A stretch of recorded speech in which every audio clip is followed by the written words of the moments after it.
करते हैं नवनियुक्त chief justice of India Suryakant की। जनवरी में अपने गृह राज्य हरियाणा के दौरे पर आ सकते हैं। प्रारंभिक जानकारी के अनुसार वे 10 से 12 जनवरी के बीच हिसार पहुंच सकते हैं। इस दौरान सीजेआई सूर्यकांत अपने पैतृक गांव पेटवाड़ में परिजनों के साथ समय बिताएंगे और स्थानीय प्रशासनिक कार्यक्रमों में शामिल होंगे। नारनौंद और बरवाला में नए जुडिशरी कॉम्प्लेक्स का हो सकता है उद्घाटन।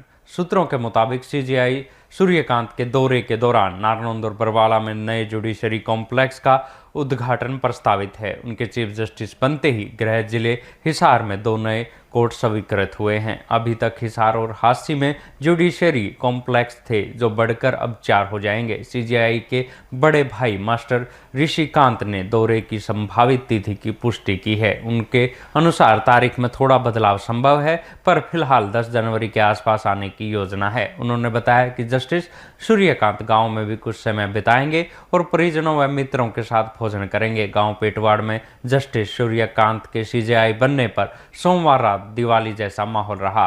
घर घर रंग बिरंगी लाइटिंग लगाई गई। परिवार के सदस्यों ने देसी घी के दीपक जलाए। गांव में आतिशबाजी की गई। महिलाओं ने मंगल गीत गाए। ग्रामीणों को देसी घी के लड्डू बांटे गए। अपने गांव के बेटे के इस सम्मानजनक पद पर पहुंचने में पूरा गांव उत्साहित है। श्री गुरु तेग बहादुर साहिब के 350वें शहीदी दिवस को समर्पित पंजाब सरकार की श्रद्धा और सत्कार से भरपूर पहल। पंजाब के 23 जिलों में गुरु साहिब के जीवन और बलिदान को दर्शाते light and sound show. Srinagar, Gurdaspur, Faridkot और तख्त श्री दमदमा साहिब, तलवंडी साबो से अनंतपुर साहिब तक 4 महान नगर कीर्तन तथा 23, 24 और 25 नवम्बर को अनंतपुर साहिब में होने वाले भव्य समागमों में मुख्यमंत्री सरदार भगवंत सिंह जी मान की ओर से सभी को नतमस्तक होने का हार्दिक अनुरोध। आइए अपनी अटूट श्रद्धा और सत्कार के साथ इन समागमों का हिस्सा बने। अब बात करते हैं सोनीपत जिले के गोहाना क्षेत्र में सोमवार तड़के रोहतक डिस्ट्रीब्यूटरी नहर टूटने से आसपास के किसानों की फसलों को भारी नुकसान हो गया।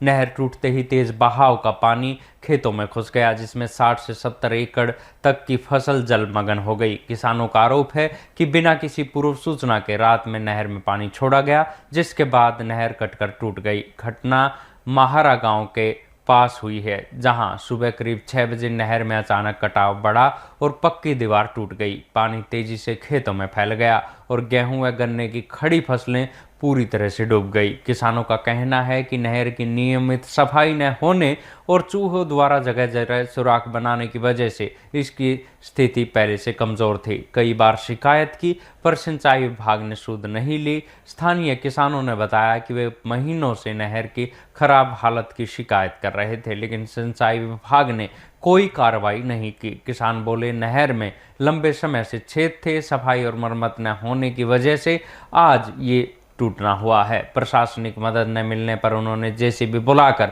नहर को बंद कराने का काम खुद शुरू कर दिया। अब बात करते हैं गुरुग्राम में प्रवर्तन निदेशालय ने मनी लॉन्ड्रिंग के शक में online real money gaming sector को 2 बड़ी कंपनियों पर एक साथ बड़ी कार्रवाई की है। गुरुग्राम और बेंगलुरु में चलाए गए सर्च ऑपरेशन में ईडी ने कुल 520 करोड़ रुपए से अधिक की संपत्ति फ्रीज की है। ये कार्रवाई पीएमएलए 2002 के तहत की गई है। बेंगलुरु जोनल यूनिट ने सबसे पहले भारत के लोकप्रिय गेमिंग प्लेटफॉर्म विंजो के 4 ठिकानों पर छापेमारी की। प्राथमिक जांच में ईडी को शक है कि कंपनी ने अवैध कमाई को अलग अलग मोड में गलत तरीके से ट्रांसफर किया।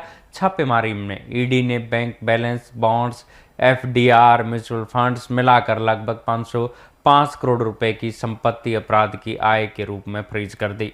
भारत का प्रमुख सोशल गेमिंग ऐप 100 से ज़्यादा skilled based games, ludo, carrom, शतरंज प्लस 25 करोड़ भारतीय यूजर्स और 250 मिलियन ग्लोबल एमएस धोनी कर चुके हैं। इसके लिए प्रमोशन रियल मनी गेम पर बैन के बाद अब फ्री मोड में कंटेंट दिखाकर चार्ज लेती हैं।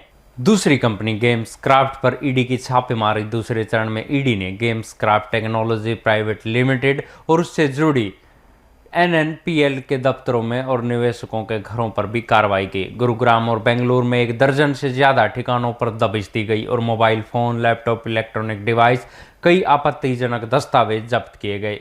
आखिर में बात करते हैं हरियाणा के रोहतक में ऑनर किलिंग के मामले में पुलिस के सोमवार को 4 आरोपियों की बाजार में सार्वजनिक परेड की। करीब 500 मीटर तक पुलिस ने आरोपियों को पैदल घुमाया।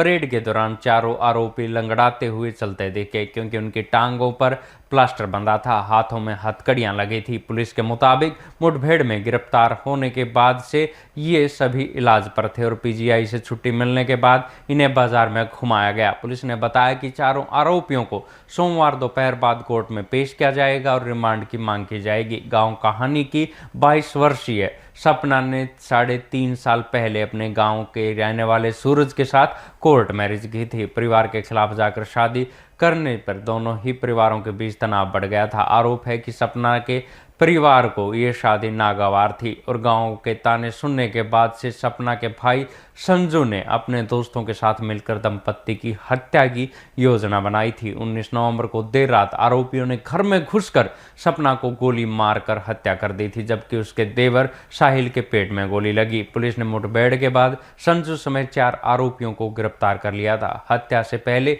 एक आरोपी ने रात में रेकी की थी। सूरज और साहिल के 2 अलग अलग ऑटो हैं।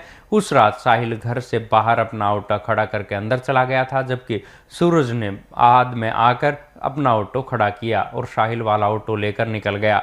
रेकी करने वाले आरोपी ने बाहर खड़ा ऑटो देखकर समझ लिया कि सूरज और सपना दोनों ही घर पर है। इसी गलतफहमी में आरोपी घर में घुसे और हमला किया। ऑटो बदलने की वजह से सूरज उस रात बच गया। सदर थाना एसएचओ सुरेंद्र सिंह ने बताया कि आरोपियों को रिमांड पर लेकर आगे की पूछताछ की जाएगी। बाजार में परेड का उद्देश्य लोगों में अपराधियों के प्रति भय और कानून के प्रति भरोसा बढ़ाना है। पुलिस मामले से जुड़े अन्य आरोपियों की तलाश में जुटी हुई है।